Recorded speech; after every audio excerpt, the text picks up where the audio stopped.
Et je remercie surtout Alice et Marine de l'Institut Analgesia de prendre de leur temps pour venir nous présenter donc un outil, une application qui a été développée dans la possibilité de chacun de faire une autogestion de sa douleur pour essayer de mieux maîtriser cette douleur et peut-être d'arriver à la soulager par certaines pratiques. Merci Delphine. Merci. Peut-être je te laisse te présenter Marine, puis après je, Oui, je, je, oui, je- c'est vrai. Oui, j'en- oui, j'en- une petite j'enclencherai la présentation présentation. et la bienvenue. Donc, Marine Maginty, moi, je suis responsable communication au sein de la Fondation Analgesia depuis ses débuts et donc je m'occupe aussi, voilà, en dehors de cette partie communication, du lien avec les associations de patients et notamment toutes les questions de support, de mise à disposition, par exemple, du cahier Apésia. Voilà.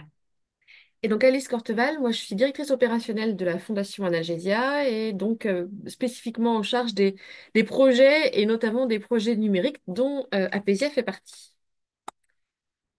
Alors, pour commencer, on vous propose deux petites diapos de présentation de la Fondation, donc qui a une existence depuis 2016, donc ça fait bientôt 10 ans maintenant, enfin 8 ans, qui est donc un organisme d'intérêt général, hein, c'est une fondation de recherche, c'est un organisme de droit privé et qui nous permet de collecter des fonds auprès de mécènes et du grand public. Et donc, même si c'est une structure de droit privé, nos membres fondateurs sont des membres qui sont liés un peu de près ou de loin à la recherche. Donc, l'Université Clermont-Auvergne, parce qu'on est basé à Clermont-Ferrand, le CHU de Clermont-Ferrand, l'école de chimie Sigma Clermont, et puis la région Auvergne-Rhône-Alpes qui a aussi nous a accompagnés à la création de la fondation. Voilà. Donc, tous nos membres fondateurs sont à Clermont-Ferrand, mais l'objectif d'Anagésia, c'était d'avoir quelque chose de beaucoup plus vaste et d'essayer de rapprocher l'écosystème dans le domaine de la douleur et en particulier les patients. Et donc, on a un peu plus d'une dizaine d'associations de patients maintenant qui font partie de notre réseau et avec qui on travaille sur certains projets, et vous allez voir sur Apésia en particulier. Des associations dans les maladies rhumatismales, la fibromyalgie, le cancer, l'endométriose, les neuropathies, des maladies rares également. Voilà, on a cet écosystème. Et puis on a un écosystème qui est constitué d'une vingtaine de centres de la douleur, donc qui sont des services hospitaliers basés dans des CH universitaires ou des CH classiques, et avec qui on collabore notamment avec une grande cohorte nationale de patients douloureux chroniques, suivis avec des outils numériques. Alors c'est pas Apésia, c'est un autre outil numérique, mais ça fait partie de nos partenaires de premier choix.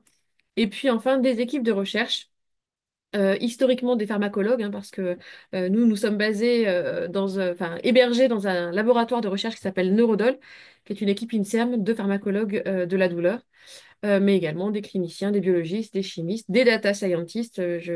J'ai notamment beaucoup collaboré avec un data scientist que vous connaissez bien, je pense, qui s'appelle Jean-Marie Favreau.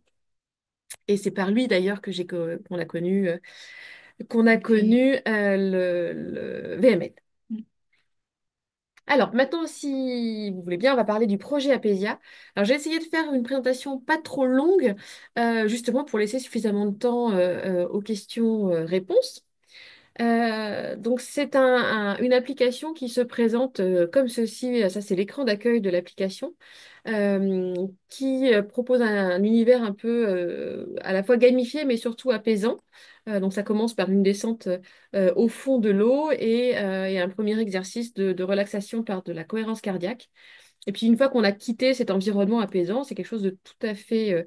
enfin, on re-rentre dans quelque chose de très sérieux, entre guillemets, avec des petites cartes activités qui sont proposées sur une... C'est comme un réseau social, donc c'est une timeline, c'est-à-dire un fil avec des activités proposées chaque jour. Et donc, dans l'application, vous allez retrouver donc des podcasts, c'est-à-dire des fichiers audio, des vidéos et des images, c'est-à-dire des carousels d'images que vous pouvez passer. Au total, si on prend tout l'ensemble des contenus qui sont dans Apésia, il y a à peu près 200 activités différentes et elles sont réparties dans 9 programmes progressifs que je vais vous présenter juste après. Et puis, pour ceux d'entre vous qui ont déjà le cahier, vous savez que donc, cette application est accompagnée d'un cahier Et ça, c'est le travail enfin, ce cahier est arrivé parce qu'on a travaillé avec des psychologues sur la préparation des contenus. Et ces contenus passent par enfin, sont plus pertinents si la personne qui les écoute, qui les visualise ou qui les lit, prend des notes, soit pour retenir les messages clés, soit pour réaliser des exercices pratiques qui sont proposés en lien avec les contenus. Je ne sais pas, par exemple, s'il y a un module sur le sommeil, bah, c'est important, par exemple, d'observer son sommeil pendant plusieurs jours pour comprendre pourquoi son sommeil est altéré. Donc ce cahier, c'est à peu près 200 pages. Alors, on a eu quelques retours sur le format du cahier qui était un petit peu encombrant. Voilà, ça c'est des choses qui peut-être seront améliorées plus tard. Mais voilà, aujourd'hui c'est ce cahier qui fait 200 pages. Je n'ai plus de cahier sur mon bureau. J'ai dû le donner à quelqu'un. Ah, il est- Pour montrer un peu le format. Format A5. Voilà. Voilà, pour ceux qui l'auraient pas encore. Spirale. Il vous en reste encore, Delphine, des cahiers? Oui, pardon, je réactive le son. Oui, oui, il nous reste encore une quinzaine de cahiers, donc Non, on a ok, encore. ok. Très bien. Merci. Alors justement, parlons un petit peu des programmes qui sont proposés. Donc il y a 9 parcours progressifs et puis vous allez voir sur le côté droit, vous allez avoir un peu les contenus qui s'appellent ce qu'on appelle de la psychoéducation. C'est des contenus pour mieux comprendre les symptômes qui sont en lien avec la pathologie douloureuse. Et puis également des séances sur le côté, vous allez voir, c'est les types de contenus qu'il y a. Alors, vous commencez le parcours dans Apésia avec un programme de découverte qui est très orienté sur la compréhension de la douleur et de ses répercussions. Et puis, il y a également, alors là, c'est pas chronologique, je vous montrerai après la chronologie, mais là, vous avez plusieurs programmes de différents types, notamment des programmes qu'on appelle nous psycho, mais alors pas parce qu'on a des troubles psychiatriques, hein, plutôt parce qu'ils s'intéressent à la partie psycho-émotionnelle de la douleur, et notamment tout ce qui est retentissement émotionnel le stress, l'anxiété, la baisse de morale, le sentiment d'injustice. Enfin, il y a beaucoup de choses qui peuvent être ressenties quand on souffre au quotidien. Et donc, ces parcours-là vont essayer d'aider la personne qui utilise Apésia à mieux reconnaître ses émotions, à comprendre quelles sont les différentes émotions qu'on vit à progressivement aussi comprendre pourquoi la colère est une émotion qu'on peut accepter et pas combattre, et puis surtout tous les outils qui vont permettre ensuite d'améliorer, de travailler sur ce qu'on appelle de la psychologie positive. Ensuite, il y a 2 programmes qui sont plutôt orientés sur le quotidien. Un premier sur diminuer la fatigue au quotidien et améliorer son sommeil, et un second autour de la communication pour la partie vie sociale. Et enfin, 3 programmes dits corporels sur la compréhension du bénéfice du mouvement quand on souffre. Je ne parle pas d'activité physique ou de sport, hein, je parle bien juste du mouvement. Et notamment aussi tout ce qui va être se réconcilier avec le corps, hein, parce que c'est vrai que ce corps douloureux peut parfois être devenu un ennemi. Donc il y a voilà, aussi des exercices autour de cette partie-là. Et enfin, quelques contenus aussi de remise en mouvement très progressive. Donc tous ces contenus ont ce qu'on appelle, donc, comme je vous le disais, des contenus éducatifs. Donc de l'éducation à la douleur, à la reconnaissance des émotions, hein, la gestion des émotions, la psychologie positive de l'éducation sur le sommeil, sur la fatigue également. Il y a tout un module qui s'appelle le pacing, hein, qui est un moyen enfin, des approches qui permettent de mieux gérer le quotidien en programmant des activités, en étant beaucoup plus adapté dans son quotidien à ce qu'on appelle l'enveloppe d'énergie dont on dispose le matin en se levant. Un module également sur la communication et enfin sur la réappropriation corporelle. Et puis tous les contenus qu'on appelle nous ce qu'on appelle des séances, eh bien vous avez des exercices de respiration que vous allez retrouver dans plusieurs programmes, des exercices de relaxation et quelques exercices de méditation et particulièrement ce qu'on appelle de la méditation pleine conscience, qui n'est pas du tout de la méditation au sens spirituel hein, du terme, hein, qui est plutôt apprendre à se concentrer sur l'instant présent sans ressasser un passé ni anticiper un avenir négatif. Et puis pour la partie corporelle, des automassages donc, sur les différentes zones du corps, quelques exercices de mobilisation, d'équilibre, des exercices de tai chi et de yoga assez facile, en tout cas pour toute la première partie, et également d'exercices de renforcement pour les toutes dernières activités.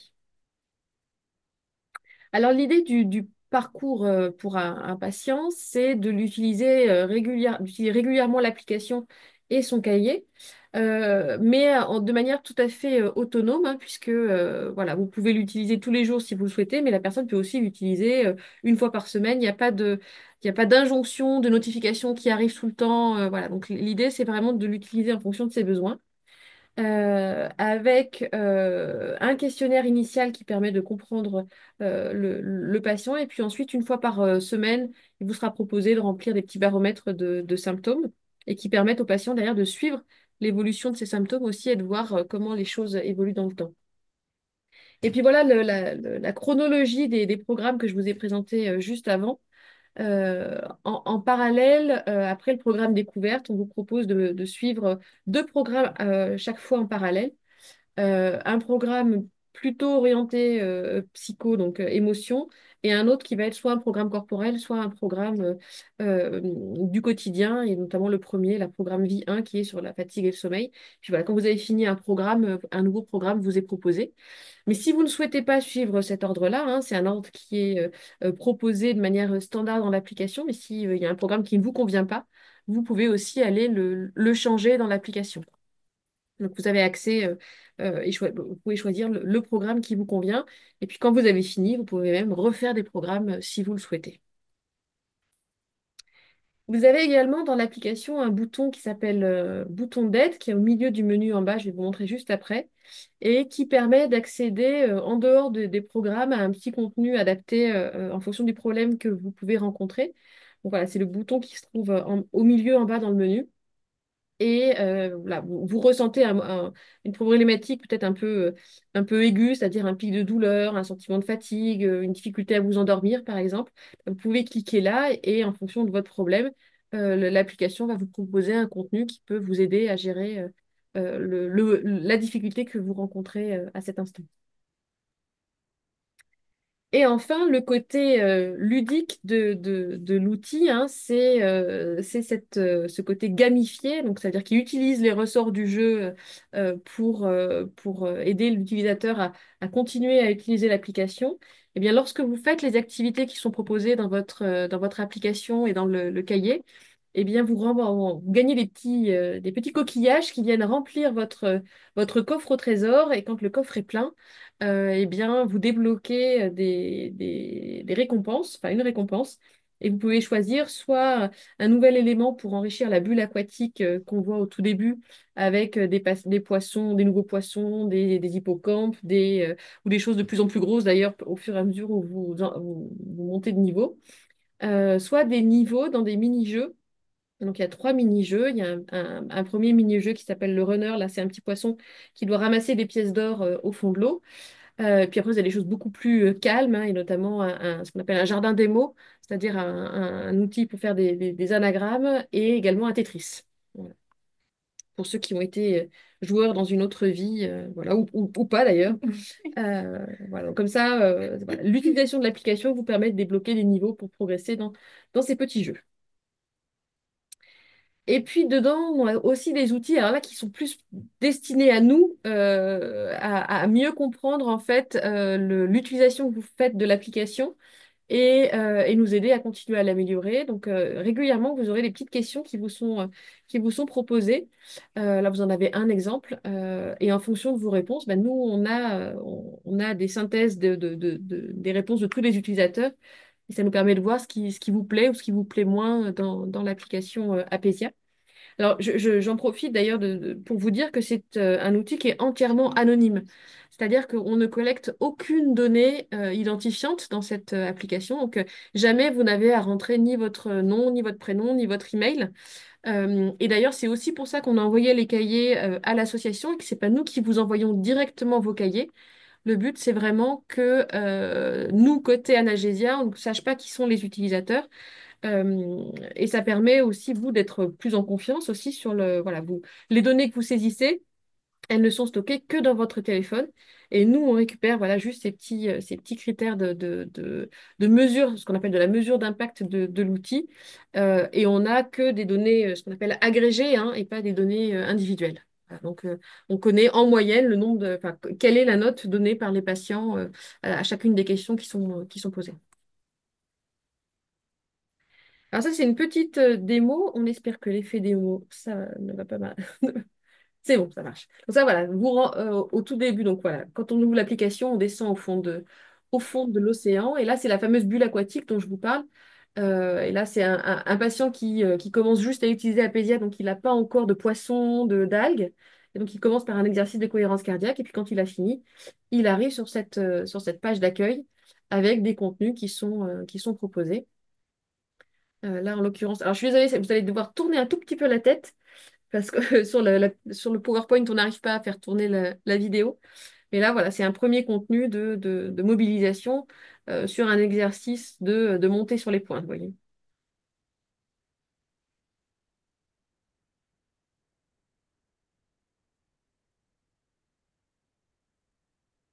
Donc, c'est des contenus qui ont été établis pour les contenus émotionnels avec des kinés et toute la partie mobilisation par des psychologues pour la partie émotionnelle et avec une kiné pour toute la partie remise en mouvement.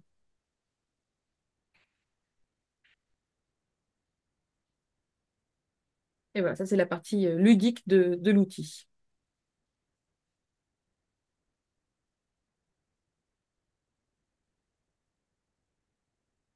Voilà pour la petite démo rapide. Hop. Alors, le problème, c'est de réussir à À partir. partir. Hop là. Non. Euh, donc, le calendrier de ce projet, donc c'est quand même un projet sur lequel on a travaillé un bon moment. Et en particulier, les points qui vous concernent plus particulièrement, c'est en 2022 des ateliers qu'on a fait avec qu'on appelle de co-création avec les patients. Je crois qu'il y a une patiente de VML ou non, une accompagnant, Accompagnant. une aidante Ouais, une ouais, aidante. Ouais, de ouais, ouais. l'association qui a participé à ces ateliers, qui avait pour but de préparer aussi les contenus, de les présenter aux associations de patients pour savoir si ça répondait à un vrai besoin. Et puis d'adapter aussi certains contenus qui étaient proposés. Et donc, suite à ces ateliers, on a validé notre cahier des charges et lancé en production le développement de l'application et qui s'est fait, lui, principalement sur l'année 2023, donc avec une première version, des tests et enfin une version qui a été libérée, qui est celle à laquelle vous allez accéder. Et début 2024, on a commencé cette expérimentation avec des associations de patients. Donc aujourd'hui, qui expérimente, voilà, c'est la liste de toutes les assos qui participent à cette première expérimentation. On a distribué à peu près 200 cahiers. Donc en fonction des associations, tout le monde ne nous a pas commandé autant de cahiers. Donc il y a des gros assos à qui on a envoyé beaucoup de cahiers et puis d'autres qu'on en a envoyé très peu. Et aujourd'hui, on a à peu près 70 patients utilisateurs. Donc ça veut dire qu'il y a aussi des associations qui n'ont pas encore distribué non plus tous leurs cahiers. Au-delà des contenus qui sont dans l'application, enfin, des petites questions qui sont régulièrement posées, on s'est aussi permis de proposer dans le cahier, au milieu du parcours et à la fin du parcours, la possibilité sur la base du volontariat hein, des utilisateurs de remplir des questionnaires en ligne pour nous donner un peu plus de feedback plus qualitatif sur l'application. Et donc voilà, au milieu du cahier, si la personne le souhaite, elle peut, il y a un petit QR code, je vois que Marine l'a ouvert, un petit QR Petit code QR code, qui voilà, peut être ici. scanné, qui permet de remplir un questionnaire en ligne lui aussi anonyme, mais voilà, qui nécessite un petit peu plus de temps que les petites questions qui sont posées au départ. C'est l'affaire de 4-5 minutes pour nous donner un peu plus de contenu, enfin un peu plus de retour sur l'application. Donc aujourd'hui, on n'a pas encore beaucoup de patients qui sont arrivés à mi-parcours et à fin de parcours. Donc on a trois utilisateurs qui ont été jusqu'à mi-parcours et qui ont accepté de remplir le questionnaire. On a plutôt des retours assez positifs, hein, comme vous voyez, entre 7 et 8 sur 10. On se rend compte qu'il y a beaucoup de choses autour de l'apprentissage. Enfin, l'intérêt, c'est vraiment sur l'apprentissage de nouvelles techniques et en particulier tout ce qui va être respiration, relaxation, méditation, un petit peu les contenus éducatifs et les automassages, donc qui sont les outils qui sont les plus utilisés. Et en fin de parcours, on a deux utilisateurs qui sont arrivés tout au bout. Donc avec aussi pas mal de retours à la fois sur l'utilité de l'application, mais aussi sur l'utilité du cahier. Donc ça, c'était aussi important pour nous. Et toujours les mêmes activités qui semblent ressortir. Et puis, on a quelques verbatim que je peux vous laisser lire si vous le souhaitez, d'utilisateurs qui nous ont fait des retours plus écrits Mhm. que que les questionnaires classiques. Ce qui est ressorti beaucoup par rapport à ces verbatim, c'est que cette application Apésia, elle regroupe de nombreuses approches. La méditation, la remise en mouvement, et vous avez tout au sein d'une même appli. Et c'est ça voilà, qui est revenu notamment dans les verbatim et qui plaît beaucoup dans Apésia.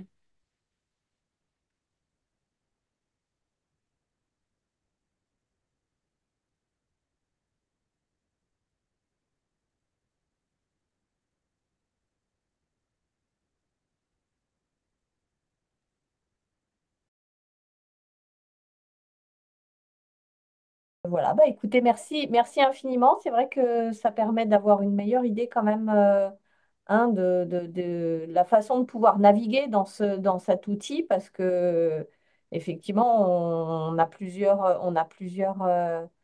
espaces et plusieurs façons de faire, donc c'est pas toujours, on ne sait pas s'il faut suivre chaque étape ou si effectivement, comme vous le disiez, on a la possibilité éventuellement d'en passer certaines sans que ça soit pénalisant pour pouvoir faire les autres activités. Exactement. En On fait, a eu le cas d'une patiente qui a été hospitalisée pendant 10 jours et qui nous a dit, mais je vais plus pouvoir faire la partie mobilisation, remise en mouvement. Et on lui a dit, mais ça ne pose aucun problème, vous avancez à votre rythme.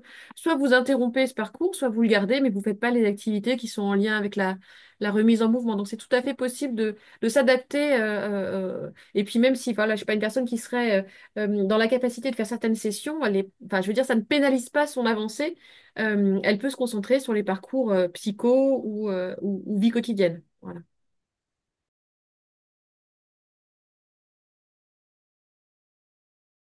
et alors du coup, au niveau utilisation par rapport à effectivement à des douleurs, est-ce que c'est plus orienté sur un certain degré de douleur ou est-ce que Alors, ça peut être... en fait, c'est pas du tout, ça s'intéresse pas du tout finalement, contre toute attente, vraiment à la douleur. Et ça s'intéresse, enfin, c'est plutôt tourné impact de la douleur sur le quotidien. Je m'explique, c'est pas une application qui va faire disparaître la douleur, mais c'est une application qui va plutôt aider à mieux vivre avec, c'est-à-dire qu'elle va aider à mieux gérer les émotions négatives qui sont en lien avec la douleur, à retrouver un meilleur sommeil, à diminuer un état de fatigue chronique. Mais c'est pas une application antalgique, en tout cas qui est pas. Mais finalement, quand on a moins de répercussions de la douleur sur son quotidien, en fait, la souffrance globale peut diminuer et auquel cas, souvent, le ressenti douloureux peut lui aussi baisser. Donc, en fait, finalement, quel que soit le niveau de douleur, je ne sais pas, sur une échelle de 0 à 10, c'est surtout ce qui est important, c'est la présence d'un impact de la douleur sur la qualité de vie du patient. C'est surtout ça que ça va venir cibler. Et donc quelqu'un qui éventuellement serait encore peu douloureux, d'initier quand même finalement cet apprentissage peut l'aider en fait à Exactement. Ouais, anticiper les situations après. c'est ça, tout à fait. Mais voilà, il Est-ce faut qu'il y ait déjà une qualité de vie altérée par quelque chose, en fait, hein, voilà, parce que sinon, ça n'a pas beaucoup de sens. oui,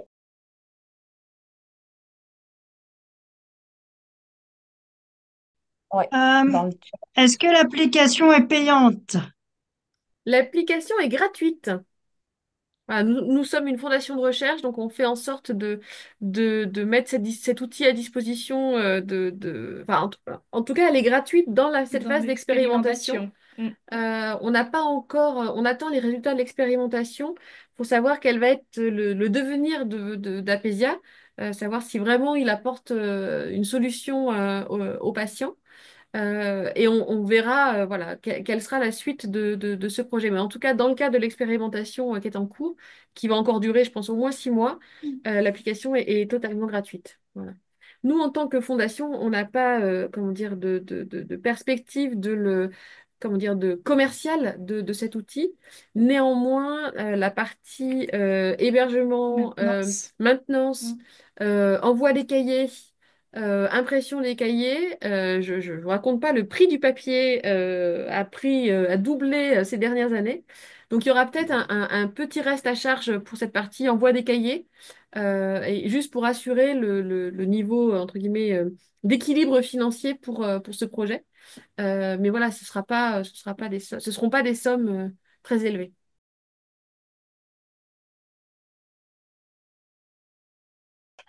Au niveau du handicap, est-ce que quelqu'un qui a, par exemple, des problèmes, qui a des problèmes de vue ou même qui est aveugle, ou quelqu'un qui a des problèmes, je ne sais pas, d'autres types de choses, est-ce qu'il y a, voilà, qu'est-ce qui peut empêcher cette utilisation, en fait, comme type de handicap?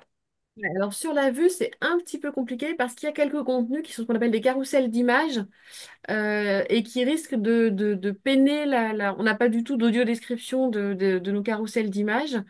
La partie vidéo, il y a toujours une voix, donc on peut se passer de la partie image, ça c'est pas un problème. Et pareil, les podcasts, il n'y a pas de problème pour les écouter quand on est aveugle, mais j'ai pas des contenus audio sur chacun voilà, notamment les carousels d'images. Donc ça peut être un peu Restreint. gênant Mm. pour quelqu'un qui serait aveugle. Et réciproquement pour la partie audio, bah, de la même façon, ce qui va être podcast et vidéo va être bah, problématique. Ouais. D'accord. Après, sur la partie handicap, mais handicap physique, là par contre, il y a en effet des contenus de remise en mouvement qui pourront pas être réalisés, mais encore une fois, c'est pas pénalisant, c'est-à-dire la personne peut soit désactiver ses parcours de remise en mouvement si les exercices ne sont pas adaptés à ce qu'elle fait, ou juste bah, ne jamais faire de remise en mouvement. C'est-à-dire que vraiment, l'outil, il s'adapte à ce que vous avez envie de faire et comment vous voulez l'utiliser.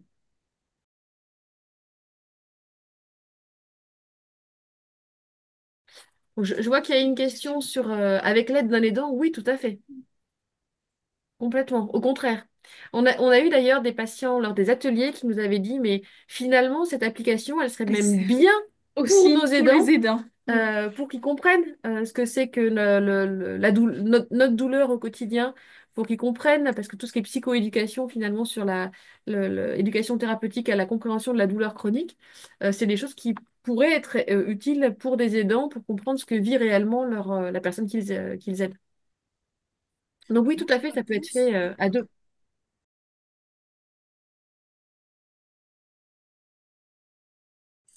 Bonjour à tous. Voilà, moi j'aurais voulu savoir si on peut envisager de l'utiliser pour deux personnes douloureuses en fait. Parce que l'application, elle, est-ce qu'elle fonctionnerait pour deux en fait? Ça me paraît un peu compliqué Mm. pour l'avancée du parcours, mais par contre, rien ne vous empêche d'avoir Ah, parce que vous n'avez qu'un seul téléphone. Oui, Ah, ouais. Alors, c'est possible, mais pour suivre l'avancée, c'est compliqué. oui. Et pour suivre les symptômes aussi, c'est compliqué. Ouais. Et est-ce qu'en rentrant deux numéros différents, donc en ayant deux cahiers, même si c'est le même téléphone, on peut Le peut-être téléphone dissocier l'un ou n'arrivera l'autre? pas. Ouais, Non. non, le téléphone n'arrivera pas parce qu'il aura installé qu'une application. Oui. D'accord. Et sinon, sur une Sur une tablette, tablette, vous pouvez essayer sinon. sur une tablette si vous avez une tablette. Tablette et smartphone. Après, c'est tout à fait possible de refaire des contenus, hein. Donc, le même contenu peut être lu par deux personnes différentes, mais par exemple, sur le suivi des symptômes, où on ne peut pas suivre les symptômes de deux personnes en même temps. Mm. Et puis, remplir le cahier, c'est pareil, à deux, c'est peut-être pas évident non plus.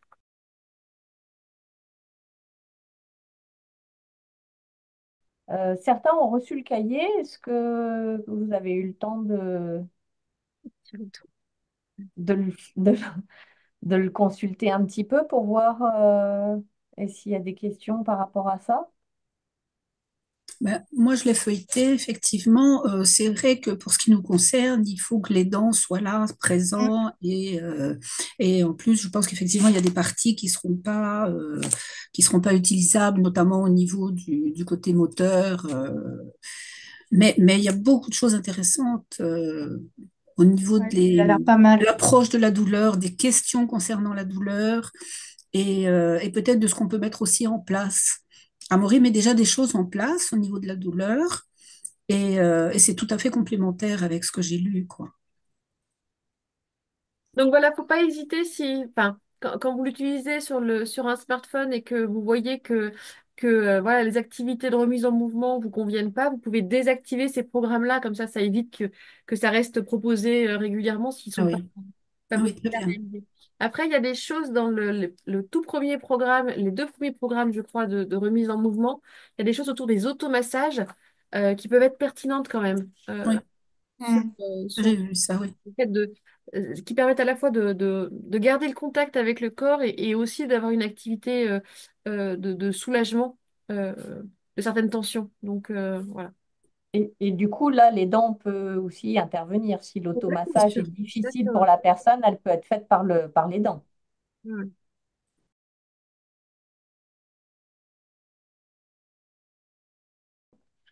Moi, Euh, j'aurais juste une petite question, parce que là, je suis sur mon smartphone en même temps, et quand je tape Apesia dans... Ah, euh, lui, en fait, Oui, c'est ils pas sont sur les pas sur les stores. stores. Il faut c'est pas sur les stores. voilà, Ouais, en fait, tout est archi expliqué dans le cahier. Oui. ce qu'on appelle un SDK, donc c'est quelque chose Ouais. à installer sur le smartphone, mais qui n'est pas sur les stores en ligne de Google pardon, et d'Apple, D'Apple. d'Android, enfin, Android et Apple, pardon. Mais ça s'installe aussi facilement qu'une application, hein. Voilà. Et dans le cahier, vous avez du coup un petit code unique, donc là qui est blanc, mais parce qu'on l'a pas mis, qui vous permet justement, après toute une explication de la démarche, de télécharger l'appli. Ok. et donc, en fait, Et, on va le et chercher sur votre site. Enfin, c'est sur un site, le lien vous envoie, en fait, il faut cliquer, il faut vraiment scanner le code, le QR code avec Là. le smartphone. oui, mais D'accord. si on n'a pas votre livret, Ah si par non. exemple, j'en parle à une personne et ça intéresse, Et ben en fait c'est compliqué parce que aujourd'hui ça ne fonctionne qu'avec code unique. Voilà. Donc après ça peut être tout à fait enfin voilà transmis enfin ou vous prenez un cahier supplémentaire à l'association Ah, s'ils sont d'accord pour lui transmettre ou si cette personne ça ne lui pose pas de problème de nous écrire directement on peut lui envoyer un cahier. Voilà. d'accord. Vous avez encore quelques cahiers en réserve. Oui.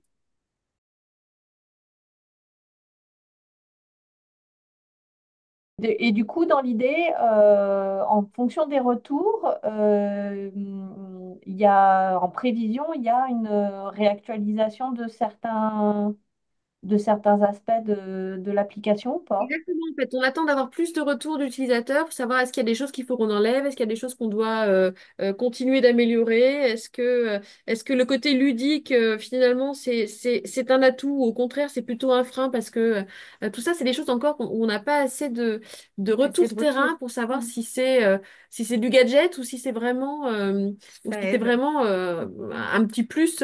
Alors, enfin, on n'attend pas du tout un retour d'efficacité en lien avec les jeux et tout ça, mais voilà, est-ce que c'est plus un frein ou au contraire, est-ce que c'est plutôt bienvenu d'avoir ces deux aspects-là? Simplement, moi, je trouve que c'est vraiment super que quelqu'un s'intéresse à la problématique de la douleur, parce que je trouve que c'est ce qui manque quand même beaucoup dans, euh, en général. Parce qu'on peut avoir soit des douleurs chroniques et là, on a mal tout le temps et bon, ça va aider certainement à gérer, ou des douleurs occasionnelles. Amaury a souvent quelques coups de jus au niveau du cerveau.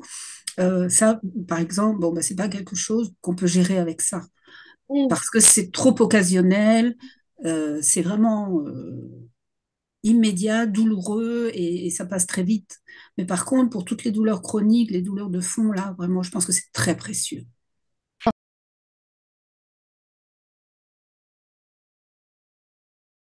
Non, moi, j'avais une question. Peut-être que c'est passé un peu vite et que je savais parce que, bon, un de mes symptômes, c'est aussi que j'ai du mal à fixer un peu la concentration. Du coup, j'entends, j'ai une espèce de nébuleuse mentale. Peut-être que vous l'avez dit déjà. Du coup, ma question, c'est par rapport à l'utilisation de cette appli, parce que moi, j'ai regardé un peu les cahiers et, et du coup, bon, il part de prendre des notes sur certaines choses. Est-ce que c'est l'appli qui va m'amener à la bonne activité dans les cahiers ou j'ouvre mon Exactement. cahier? Ouais. Ok, donc une fois que j'aurai l'appli, moi je l'ai téléchargée, mais elle me demandait, avant de pouvoir regarder un peu, elle me demandait déjà de faire un exercice et du coup, comme moi je vous entendais, je l'ai laissé. Mais ça va me donner un parcours. Exactement. Dès Exactement. là, elle m'envoie à la bonne page de cahier, Voilà. c'est ça? Ah, C'est dans ok. ton application et à la fin de l'activité L'activité. dans l'application, ça vous dit d'aller dans le cahier chercher l'activité pour faire l'exercice qui va bien.